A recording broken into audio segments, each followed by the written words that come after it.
Hey guys, welcome back to another Tech Minds video.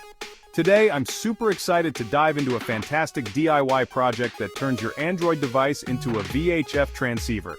Yes, you heard that right. This project is not only innovative, but also budget-friendly, costing about 35 bucks. Let's get started.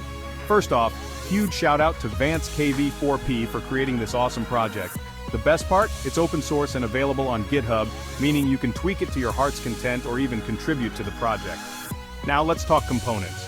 You'll need a radio board, an ESP32 development board, an antenna, an OTG adapter or cable, an SMA female 90-degree connector, a sticky gel pad, and of course the PCB. Getting the PCB is a breeze.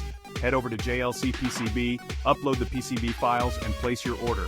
They have a minimum order of 5 boards, so maybe make a few for your ham radio buddies.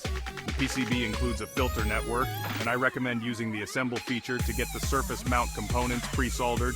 But hey, if you're confident with a soldering iron, you can do it yourself and save a bit of cash. Once you have all the parts, it's assembly time. Start by soldering the radio board and the ESP32 board to the PCB. Pro tip, solder one pin first to ensure everything lines up perfectly. Next, trim the pins sticking out of the board. Be careful, they can fly everywhere. Secure the SMA socket and you're good to go. Now, for the software part, flash the ESP32 with the KV4P firmware using an online tool linked in the Quick Start Guide. Connect the ESP32 to your computer via USB-C and follow the on-screen instructions. Easy peasy. Then download the Android app from the Google Play Store. This app will control your radio board and manage audio input-output. It supports frequency entry, memory storage for repeaters, APRS messaging, squelch control, and closed captioning. The source code is open source too, so feel free to make it your own. For protection, print a 3D case for your setup. The case not only safeguards the board, but also has a spot for storing the OTG adapter. No 3D printer, no problem. You can find online services to print it for you.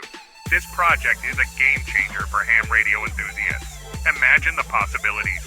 Future updates could include integration with the Repeater Book API for location-based repeater info and advanced APRS features. The sky's the limit. Alright, that wraps up today's video. If you enjoyed this project, hit that like button and subscribe for more tech content. Share your thoughts in the comments below. I'd love to hear what you think. Until next time, take care and happy tinkering.